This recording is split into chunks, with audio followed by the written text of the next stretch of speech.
നമസ്കാരം. മലയാളി വാർത്തയിലേക്ക് സ്വാഗതം. കാക്ക കുളിച്ചാൽ കൊക്കാകുമോ? ഇത് നമ്മുടെ മലയാളത്തിലുള്ള ഒരു ചൊല്ലാണ്.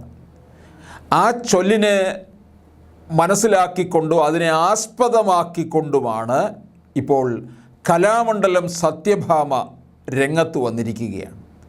കലാമണ്ഡലത്തിൽ നിന്നുള്ള ഒരാൾ അഭിപ്രായം പറഞ്ഞു കഴിഞ്ഞാൽ പിന്നെ അത് ശിരസാ വഹിക്കുക അല്ലാതെ മറ്റു വഴിയില്ലല്ലോ. അതുകൊണ്ട് അതിനെ ചൊല്ലിയുള്ള വിവാദങ്ങൾ പലതും ഉണ്ടാകാം. പക്ഷേ പറയുന്നത് ആര്? കലാമണ്ഡലത്തിൽ നിന്നുള്ള ആളാണ്. കലാമണ്ഡലം എന്ന് പറഞ്ഞാൽ എല്ലാറ്റിൻ്റെയും, നൃത്തത്തിൻ്റെ ആയാലും വാദ്യത്തിൻ്റെ ഒക്കെയും ഒരു ഇരിപ്പിടമാണ്. അപ്പോൾ എന്തായാലും ഈ കാക്കക്കറുമ്പിന് മോഹിനിയാട്ടത്തിൽ എന്ത് സ്ഥാനം എന്നാണ് കലാമണ്ഡലം സത്യഭാമ ചോദിക്കുന്നത്. അത് ഡോക്ടർ RLV രാമകൃഷ്ണൻ മോഹിനിയാട്ടം അവതരിപ്പിച്ചതിനെ ചൊല്ലിയാണ്. അങ്ങനെ അവതരിപ്പിച്ചാൽ ദൈവം മാത്രമല്ല പെറ്റതള്ള പോലും സഹിക്കില്ലെന്നാണ് സത്യഭാമയുടെ അഭിപ്രായം. കലാമണ്ഡല സത്യഭാമയുടെ, അങ്ങനെ വേണമല്ലോ പറയാൻ. അപ്പോൾ സത്യഭാമ കാണുന്ന സൗന്ദര്യം എന്താണ്? അതാണിപ്പോൾ നമുക്ക് മനസ്സിലാക്കേണ്ടത്.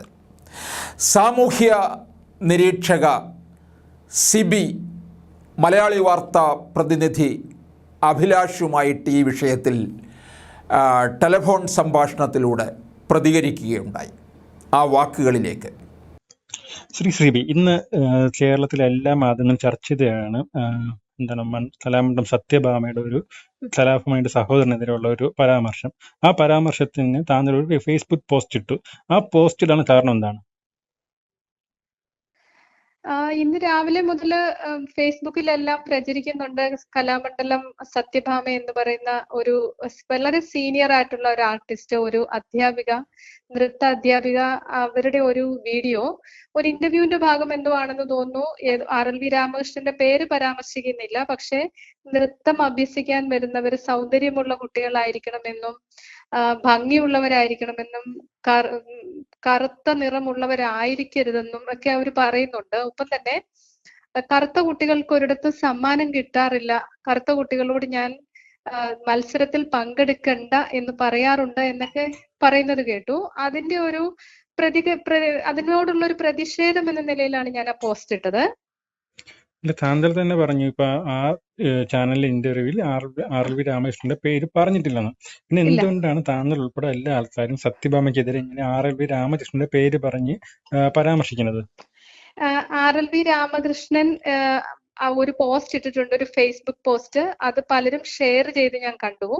അതിനകത്ത് അദ്ദേഹം തന്നെ പറയുന്നുണ്ട്, RLV രാമകൃഷ്ണൻ പഠിക്കുന്ന കാലത്ത് ഈ സെയിം അധ്യാപിക, കലാമണ്ഡലം സത്യഭാമ എന്ന അധ്യാപിക അദ്ദേഹത്തെ ഒരുപാട് പ്രാവശ്യം നിറത്തെ പറ്റി പറഞ്ഞും സൗന്ദര്യത്തെ പറ്റി പറഞ്ഞും അധിക്ഷേപിച്ചിട്ടുണ്ട് എന്ന് അദ്ദേഹം തന്നെ പറയുന്നുണ്ട് അദ്ദേഹത്തിന്റെ ഫേസ്ബുക്ക് പോസ്റ്റിൽ. അത് കണ്ടതിന്റെ ഒരു പ്രതിഷേധം എന്ന നിലയിലാണ് ഞാന് പോസ്റ്റ് ഇട്ടത്. ഒപ്പം തന്നെ എനിക്ക് തോന്നുന്നു, എനിക്കതിനെപ്പറ്റി കൃത്യമായിട്ട് അറിയത്തില്ല, ഒരുപാട് മോഹിനിയാട്ടം കലാകാരന്മാരിൽ ഒരുപാട് പേര് പുരുഷന്മാരില്ല, വളരെ കുറച്ച് ആൾക്കാരേ ഉള്ളൂ.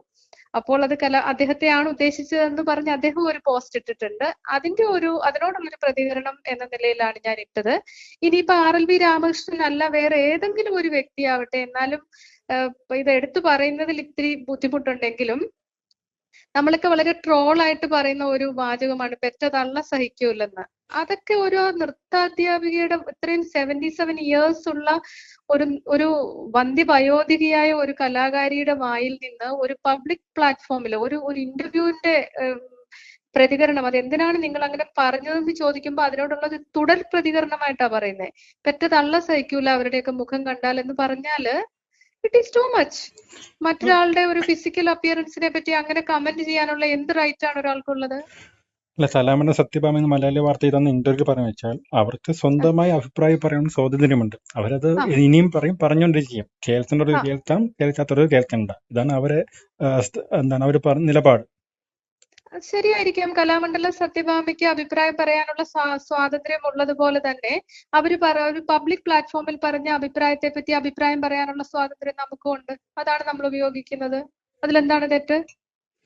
ഒരു പ്രാവശ്യം പറഞ്ഞു മേ ബി ഒരു സ്ലിപ്പ് ഓഫ് ടങ് ആയിരിക്കാം. അവർ ഇത്രയും പ്രായമുള്ള ഒരു വ്യക്തിയാണ്, അവർക്കൊരു പക്ഷേ പ്രായത്തിൻ്റെതായ പ്രശ്നം കൊണ്ട് പറഞ്ഞതാണെന്ന് നമുക്ക് വേണമെങ്കിൽ കരുതി അതിനെ അങ്ങ് ക്ഷമിക്കാം. ഞാൻ അതുകൊണ്ടാണ് സാധാരണ ഫേസ്ബുക്കിൽ വരുന്ന ഇങ്ങനെയുള്ള എല്ലാ കാര്യത്തിലും അപ്പൊ തന്നെ പ്രതികരിക്കുന്ന ഒരു വ്യക്തിയാണ് ഞാൻ. പക്ഷേ ഞാൻ വെയിറ്റ് ചെയ്തത് ഒരു പക്ഷേ അവർ അതിനൊരു ക്ലാരിഫിക്കേഷൻ കൊടുക്കുമായിരിക്കും, ഒരു ജസ്റ്റിഫിക്കേഷൻ കൊടുക്കുമായിരിക്കും. അങ്ങനെയല്ല, വീണ്ടും അവർ അതിലും മോശമായ വാക്കിലാണ് അദ്ദേഹത്തെ അധിക്ഷേപിക്കുന്നത്. അദ്ദേഹത്തെ അല്ല, ആരെ പറ്റിയാണെങ്കിലും അധിക്ഷേപിക്കുന്നത്. I don't think that's fair. ഈ കലാമണ്ഡലം സത്യഭാമ പറഞ്ഞു വെച്ചാൽ മോഹിനിയാട്ടം എന്ന് പറഞ്ഞാൽ അത് പെണ്ണുങ്ങൾ ചെയ്യേണ്ട കലാരൂപമാണ്, എന്തിനാണ് ആണുങ്ങൾ ചെയ്യണത് എന്നാണ് ഇന്നത്തെ ഇന്റർവ്യൂവിൽ നമ്മളടുത്ത് പറഞ്ഞത്. മോഹിനിയാട്ടം അതങ്ങനെ ആയിരുന്നിരിക്കും ഒരു കാലഘട്ടത്തിൽ. മോഹിനിയാട്ടം പെണ്ണുങ്ങൾ മാത്രമായിരിക്കും ഒരിടത്ത് മോഹനൻ ആട്ടം എന്ന് പറഞ്ഞിട്ടില്ലാണ് കലാമണ്ഡലം സത്യഭാമ അതുകൊണ്ട് പറഞ്ഞത്. എന്താണ് ബ്രാഹ്മണന്മാര് മാത്രം പൂജ ചെയ്തുകൊണ്ടിരുന്ന ഒരു എത്രയോ കാലഘട്ടം ഉണ്ടായിരുന്നു. ഇപ്പൊ എല്ലാ കാസ്റ്റിലുള്ള ആൾക്കാരും പൂജ ചെയ്യുന്നുണ്ട് അമ്പലങ്ങളില്. ഈ നൃത്തം എന്നൊക്കെ പറയുന്ന ഒരു ക്ഷേത്രകലയാണല്ലോ. കാലം ഒരുപാട് മാറി. അതും പോരാഞ്ഞിട്ട് നമ്മൾ ഇരിക്കുന്നത് കേരളം എന്ന് പറയുന്ന 100% സാക്ഷരത അല്ലെങ്കിൽ 90% സാക്ഷരത അവകാശപ്പെടുന്ന നവോത്ഥാന കേരളത്തിലുള്ള പ്രബുദ്ധരായ ഒരു സമൂഹം ആണ് എന്ന് അവകാശപ്പെടുന്ന നമ്മളിൽ ഒരാളാണ് പറഞ്ഞത്. അതിന്റെ മേലിൽ നമുക്ക് മൗനം അവലംബിക്കാൻ ഒരിക്കലും പറ്റത്തില്ല. അത് RLV രാമകൃഷ്ണൻ ആണെങ്കിലും വേറെ ആരാണെങ്കിലും നമുക്കൊരിക്കലും മൗനം അവലംബിക്കാൻ പറ്റില്ല. അത് കുറ്റകരമായ ഒരു അനാസ്ഥയാണെന്നാണ് എനിക്ക് തോന്നുന്നത്, നമ്മൾ പ്രതികരിച്ചില്ലെങ്കിൽ. താങ്കൾ തന്നെ ഈ ഇന്നത്തെ ഫേസ്ബുക്ക് പോസ്റ്റിൽ ഈ സത്യഭാമയുടെ മേക്കപ്പിനെ കുറിച്ച് ഒരു പോസ്റ്റിട്ടിങ് ഉണ്ട്. അപ്പം അതും സത്യഭാമയെ മോശമായി പരാമർശിക്കുകയാണോ അതോ കളിയാക്കി പറഞ്ഞാണോ അത്? അതിന്റെ അടിയിൽ ഞാൻ എഴുതിയിട്ടുണ്ട്, അത് താങ്കൾ ചെന്ന് നോക്കിയാൽ. ഞാൻ പിന്നെയാണ് അത് എഴുതിയത്. അമ്മയുടെ പ്രായമുള്ള ഒരു സ്ത്രീയെ പറ്റി ഇങ്ങനെ എഴുതുന്നത് തെറ്റാണെന്ന് എനിക്കറിയാം, പക്ഷെ നിവൃത്തികേട് കൊണ്ടാണ്. കൃത്യമായും അങ്ങനെ ആയിരിക്കത്തില്ല. ഞാൻ അതിന്റെ താഴെ ഒരു കമന്റ് കൂടെ ഒന്നും കൂടി അത് ഞാൻ പിന്നെ ആഡ് ചെയ്തതാണ്. അത് തെറ്റാണ് എന്ന് എനിക്കറിയാം. പക്ഷേ വീണ്ടും വീണ്ടും വീണ്ടും ഒരു മനുഷ്യനെ പറ്റി അല്ലെങ്കിൽ ഹൂഎവർ ഇറ്റ് മേ ബി ഒരാളുടെ നിറത്തെ പറ്റി വീണ്ടും വീണ്ടും ഒരു സ്ത്രീ പറയുമ്പോൾ അത് നമുക്ക് ചിലപ്പോൾ അങ്ങനെ പ്രതികരിക്കാൻ തോന്നുള്ളായിരിക്കും. നമ്മളെ പറ്റി എന്താ വിചാരിച്ചു വെച്ചിരിക്കുന്നത്? ഞാനെന്തോ വലിയ സുന്ദരിയാണ്, ഞാനെന്തോ വലിയ മോഹിനിയാട്ടത്തിന് പറ്റിയ ഒരു ഫിസിക്കൽ അപ്പിയറൻസ് ആണ് എനിക്കുള്ളത്, ബാക്കി കറുത്തവരാരും അതിന് യോജിക്കത്തില്ല എന്ന് പറയുമ്പോ ചിലപ്പോ നമ്മളും പ്രതികരിച്ചു പോകും അങ്ങനെ.